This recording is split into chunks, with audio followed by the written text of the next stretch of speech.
Hello, good morning to all of you. It's morning here in Pakistan. I don't know what it is in your country, but technology has all made us one and the same now.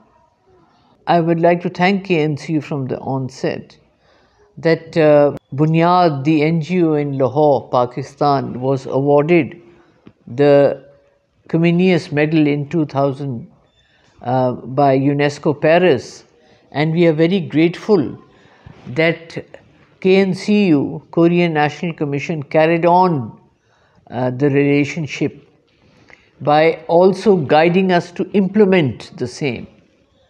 The focus of the world is to eliminate illiteracy from Pakistan, and that is the aim, more especially now that the climate change has come on to us like a very bad disaster, a knock on the door, that we all have to act as one.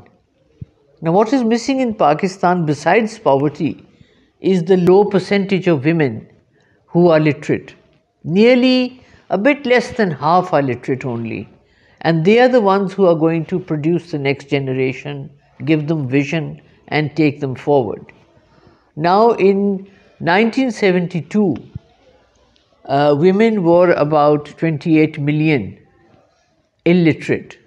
But unfortunately, today in 2020, the illiterates have increased to 51.5 million.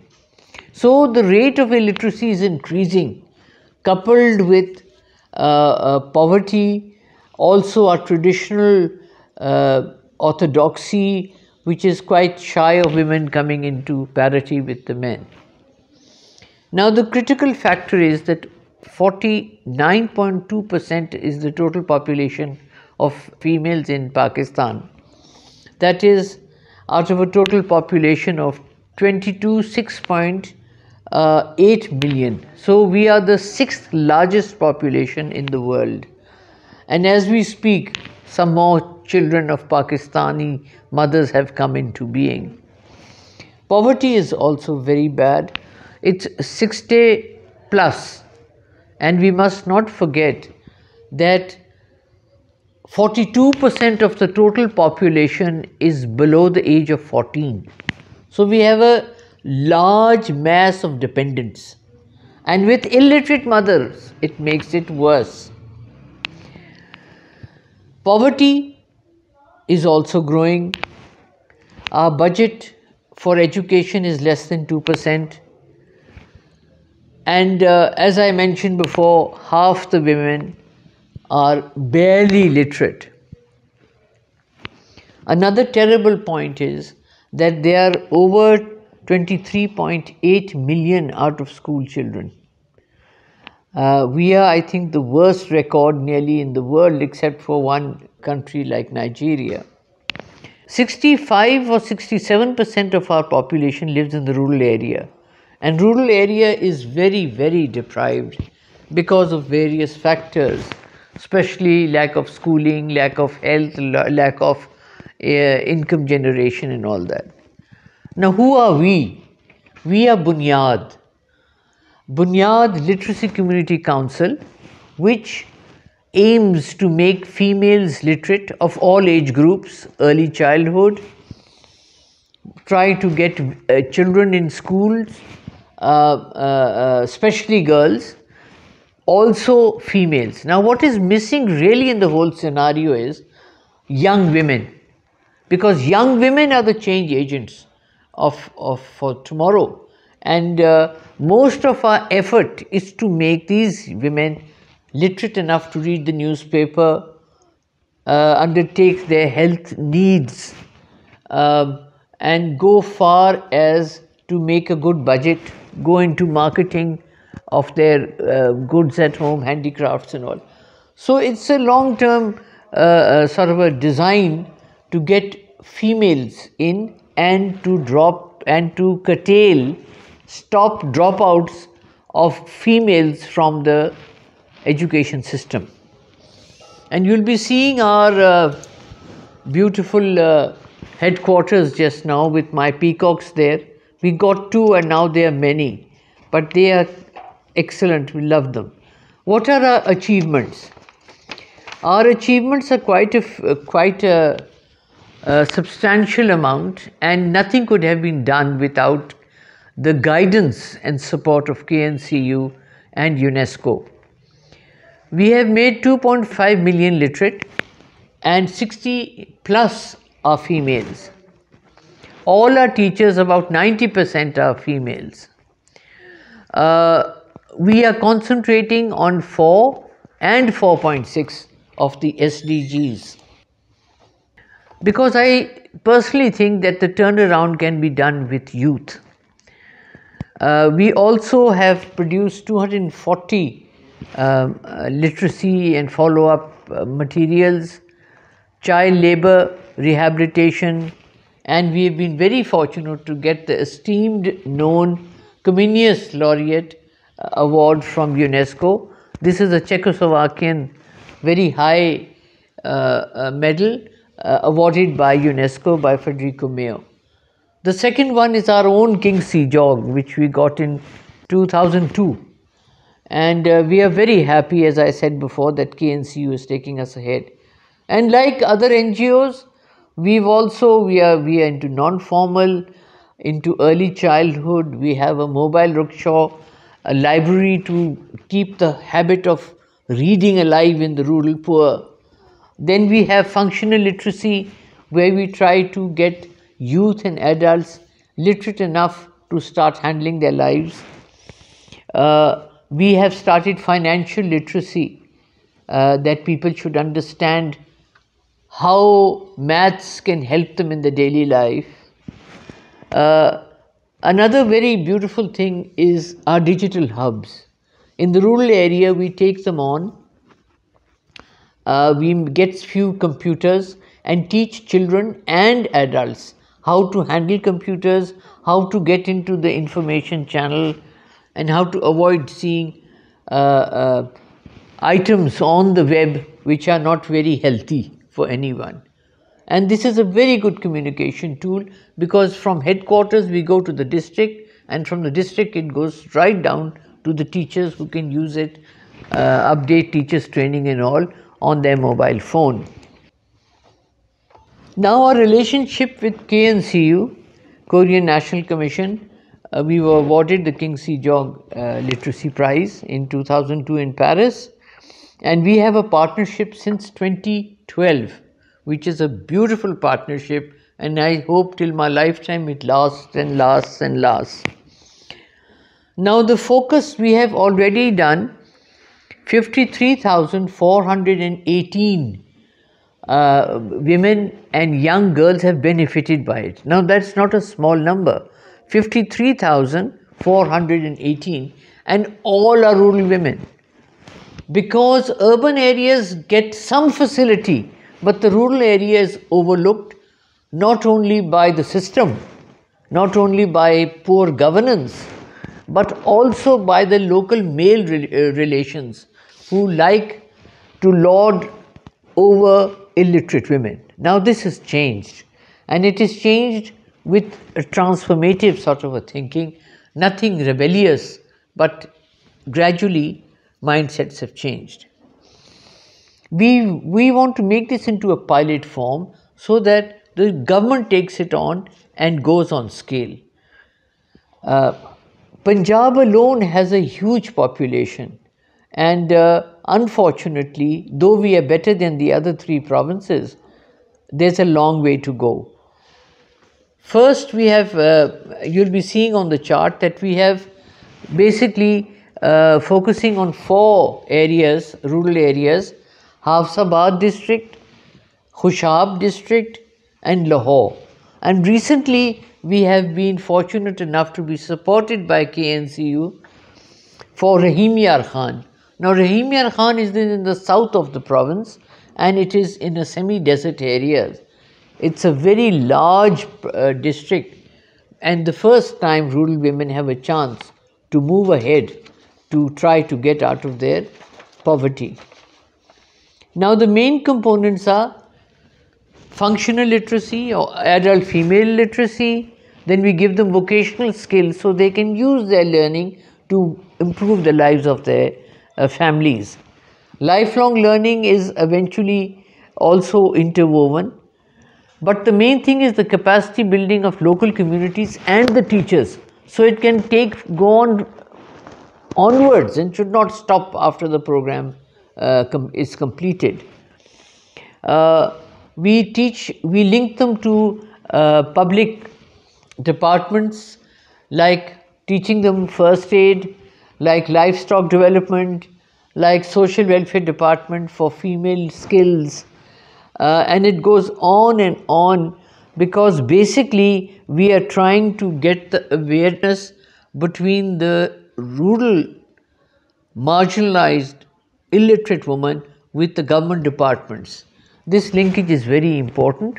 Recently we had a huge meeting of the population department in this wayward area. Exposure visits are very important. You'll be surprised, because Korea is very well heeled. First time women are going into seeing what is a bank, what are good schools, what is a polytechnic, what are vocational training institutes. Though we give them semblance of some, but now we are exposing them to ideas so that their expansion of their mind comes. We've developed a lot of material. We have the wonderful community chart, which gives a vision that after learning what can you do, how can you improve your life, because no matter where you are in Korea or Pakistan or Nigeria, everyone has to have safe water, everyone has to go to the toilet, everyone has to have health care. So we get communities aware what are their basic needs, how they can get onto it, and they can come out of their poverty if they work together with the awareness we are giving them. We've developed a lot of material, and one of the best is LSBE, Life Skill Based Education, where we are trying to show the equality between the two sexes, that basically they are one, though they have different ideas, but still. We are telling them how to have child abuse, bad touch and good touch, and these LSB books have gone down very well for the rural communities and especially the youngsters. Now, what are the innovations? I think the biggest innovation is our rickshaw library, which takes reading materials to 10 centers, and we try to send new books to them every 3 months, so they should not get bored. With that, we have these digital hubs, as I said before, computers, not only for learning, earning, but to get into the information highway of the world, because villages are mostly quite isolated. We are also linking our digital hubs with the mobile phones. But a lot of things we have done ourselves. For example, in Shah Shahid, in one of the distant slums of Lahore, we got land as a donation and we built a room. And in this huge population of nearly 10 million, we have a little place for the for these peri-urban women to sit down and call a room of their own. Like you have in Korea clubs and all, this is a place where women exclusively get together. They get trainings in various concepts like cleanliness, like hepatitis, things like that, but also a place which they can call their own. So we call these activities value added, where we get people right. For example, women's rights, we tell them what are the laws concerning women, where you can go to complain, how you can go to complain, and we have developed this book called Book 3 of our curriculum. It's interwoven, that how they can go register an FIR, for example, First Information Report. But it's very important that their vision improves to where to get relief and how to get it. But with that, we have a terrible intermarriages are horrible in our country, and we have a lot of mental diseases. And in one district of Hafsabad, we bring the Mind NGO to give the epileptic patients relief twice a month in Hafsabad. And these patients used to be chained, but we have been lucky enough to open at least 700 chains so that they can, these patients can go through a healthy life. Hepatitis again is a problem because of dirty needles and because of such practices. Hepatitis B and C, we are taking camps to the villages trying to change them. We lose in breast cancer about 40,000 women a year, and we are giving them awareness on how to find out the issues, how you can get breast cancer and how you can save yourself from it. So we are trying our very best to get linkages ready between the community. We are the bridge. Like KNCU is a bridge, we are also a little bridge. The success story I've already shared about with you, that we've built our own place for the women, and we are giving this community center in Shah Shahid back to the community. Incubation centers, all our centers we call incubation centers because we're trying to give our women confidence. Because once anyone has confidence, student, man, woman, youth, their thinking develops. We're giving them microfinance trainings, skill training, financial literacy is a new thing. We teach maths through financial literacy. How to get order work, how to link them to the local market, and how women can work together, how to move towards a sustainable income. Only 22% of our women are supposed to be earning, though they are working, but their work is not recognized. And the tragedy of our system is that till there is a financial inclusion, women will always be not given the same distinction they should get. So the journey is on. We are trying to, we are also working with bricklanes and trying to motivate other partners to start sustaining these centers. Now, what is the impact on rural women? They're getting more confidence. The best thing is when you teach a mother, she sends her daughters to school. How to become self-dependent and not depend on others. How to narrow the gender gap, especially if the income improves. Showing alternative avenues for women. For example, beyond sewing and cutting, what they can do. So what are the lessons we've learned? Education alone is nothing. It has to be wider. We have to get people more involved to the services which the public government system is supposed to give. How to link it to them. How to narrow the rural-urban gap.